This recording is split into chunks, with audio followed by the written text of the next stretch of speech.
Alright, welcome back. Let's do BGP messages. BGP uses a variety of messages for establishing the connection, exchanging route information, checking if the remote BGP neighbor is still there, and or notifying the remote side if any errors occur. To do this, BGP uses 4 messages: open, update, keep live, and notification. All these BGP messages use a fixed size header.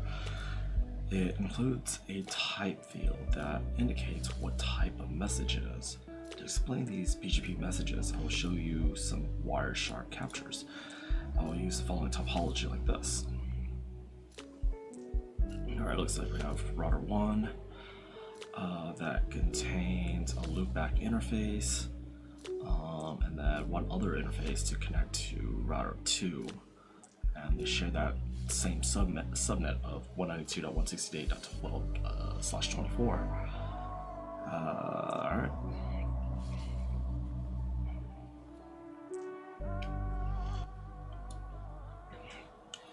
Alright, so what is an open message? Once 2 BGP routers have completed a 3-way handshake, they will attempt to establish a BGP session. This is done using open messages. In the open message, you will find some information about the BGP router. These have to be negotiated and accepted by both routers before we can exchange any routing information. Here are some of the items you will find in the open message. So inside the open message, we'll find the version, which indicates the BGP version that the router is using.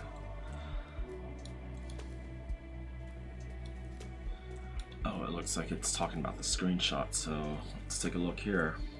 Yep, over here we see that it includes a field for version, which is 4. 2 BGP routers will try to negotiate a compatible version. When there is a mismatch, then there will be no BGP session.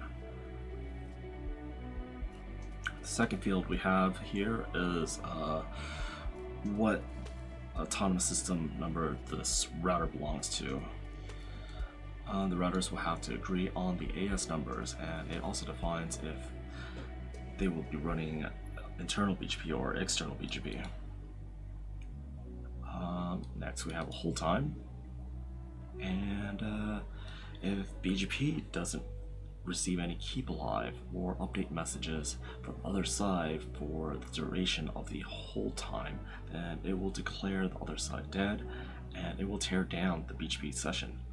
By default, the hold time is set to 180 seconds on Cisco routers, and the keep alive message is set every 60 seconds. So within 180, a keep alive message has 3 chances to be received. Right?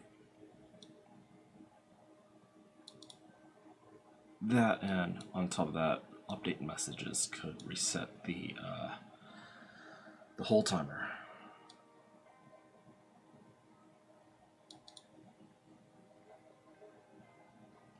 Both routers have to agree on the hold time, or there won't be a BGP session. I'm actually going to write some of this down.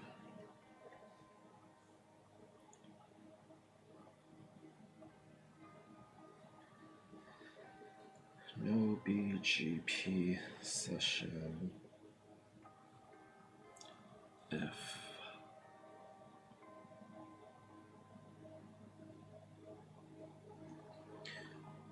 mismatched versions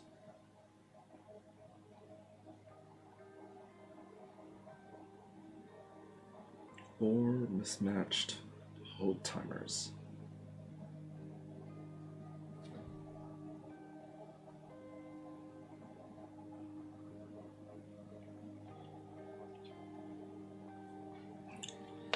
BGP identifier, BGP identifier. Okay, so BGP identifier. This is a local BGP router ID. which is elected just like the OSPF does.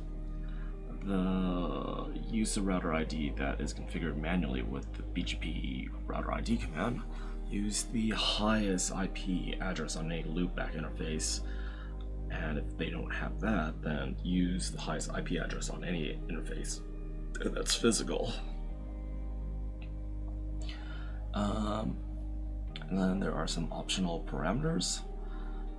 Here we're going to find some optional capabilities of the BGP router. This field has been added so that new features can be added to BGP without having to create a new version. Things you might find here are support for multi-protocol BGP, support for route refresh, support for 4-octet AS numbers.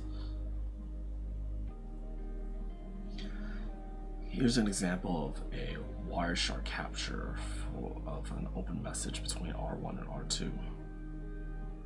So I think, okay, so here's a couple optional parameters.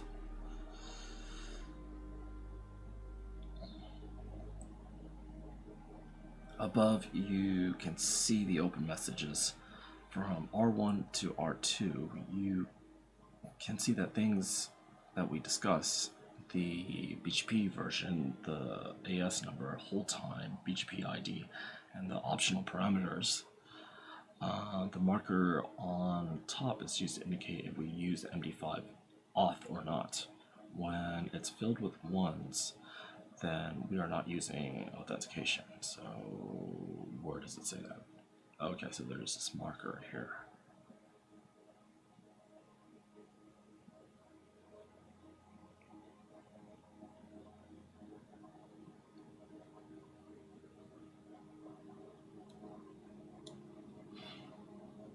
Okay.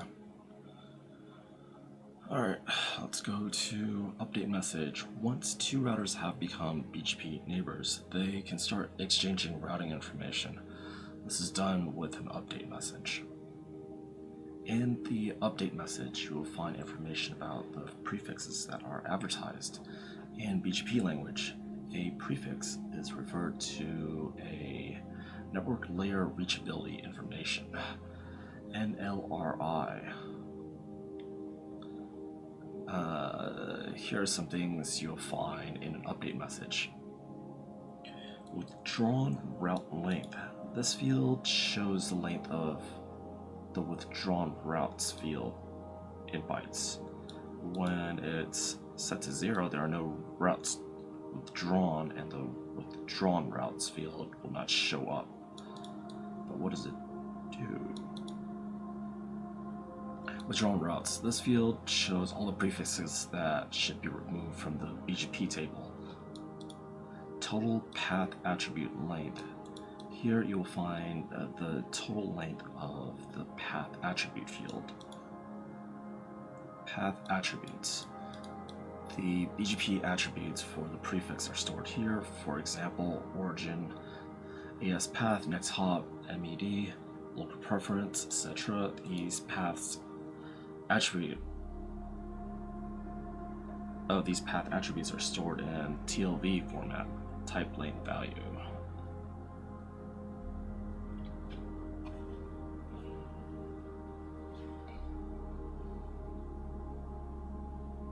Each of the BGP attributes also has an attribute flag that tells the BGP router how to treat the attribute. Here are the different bit flags. It's optional one. When the attribute is well known, this bit is set to 0. When it's optional, it is set to 1.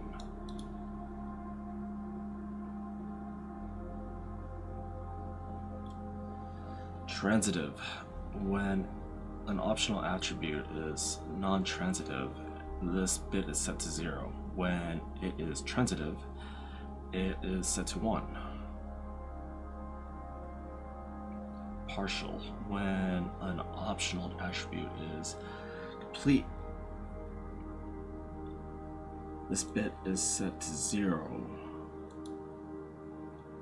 But when it's partial, raise a flag and have a 1. Okay.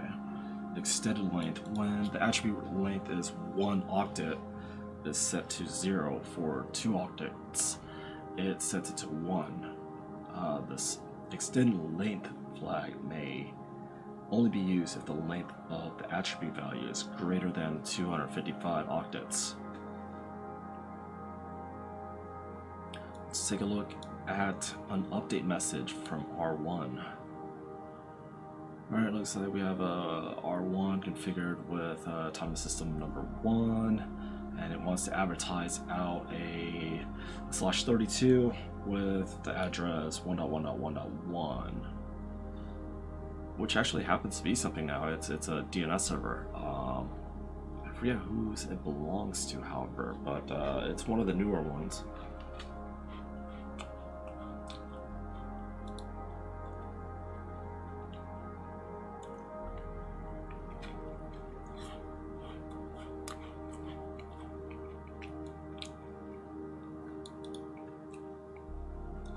Above, you can see an update message from R1.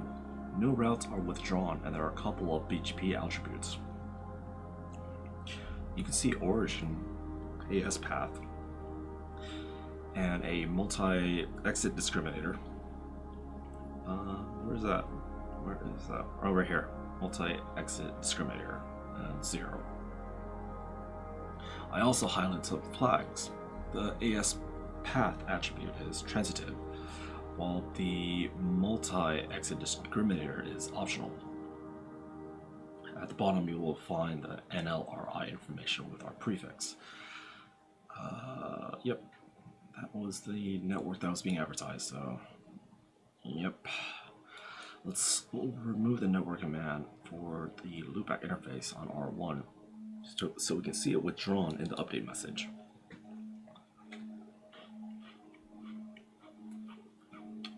Oh, there it is.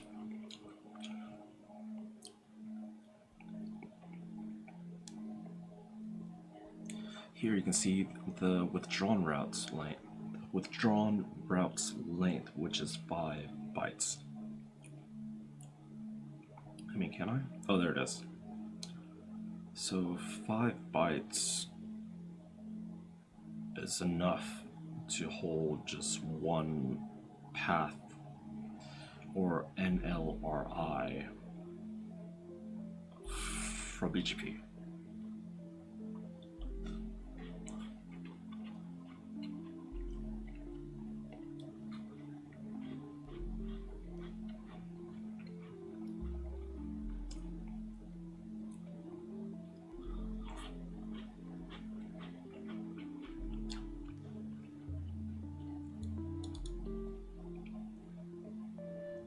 When there are no routes to be advertised or withdrawn, there's not much our BGP neighbors have to share with each other.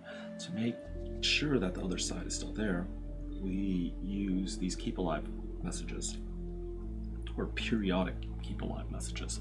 By default, BGP sends 19-byte long keep alive messages every 60 seconds. When a remote BGP neighbor misses 3 times, or 180 seconds, the value of the hold timer, it will flush the routes from the BGP neighbor. Here's a capture of a keep alive message. Just shows a marker of all ones, show that there's no authentication needed. Was that correct?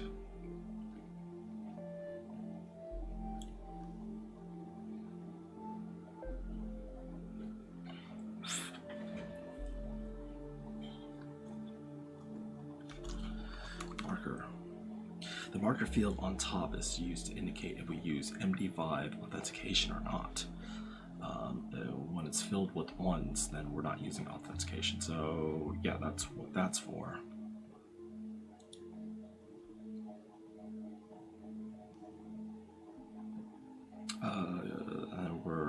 And it tells the length, 19 bytes long, and type keep alive message. Okay.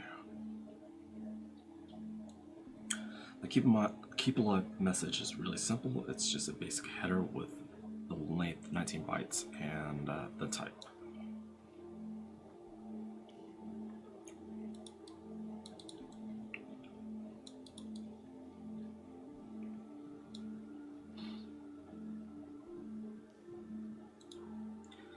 Notification message.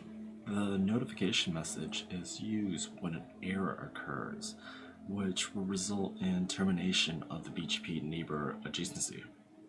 When something goes wrong, the notification message will be sent and the session will be terminated. The TCP session will be cleared. All entries from the BGP neighbor will be removed from the BGP table, and update messages with route withdrawals will be sent to other BGP neighbors.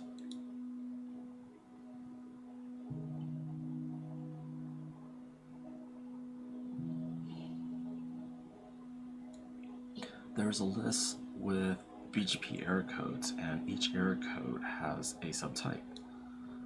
So we have message header error, open message error, and update message error. For each of those, there is a subtype that explains the exact error. For example, the open message here are some of the subtypes: unsupported version number, bad peer autonomous system, bad BGP identifier, unsupported optional parameter, unacceptable hold time.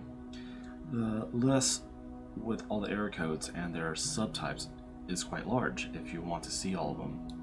And then there's a link to some page. Let's see. This link does not have too many colors.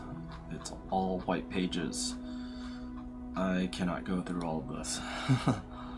Alright, let me show you an example of a notification message. We'll do something that BGP doesn't like. Alright, so R2 is removing BGP and re-enabling BGP with a different autonomous system number, and it's trying to connect to the neighbor it had before, which was in autonomous system number 1. By changing the AS number on one of the routers, we will have a mismatch. Here's what it looks like. Open message error code, open message, bad peer autonomous system. Okay, so I guess this message is something that the receiving computer would send back. R1 is sending R2 a notification message with a major error, open message error, and the minor error code type or subtype is a bad peer AS. There are messages that BGP uses. I hope this lesson has been useful to you, blah blah blah. Okay. I will end the stream here and start the next one on the next lesson.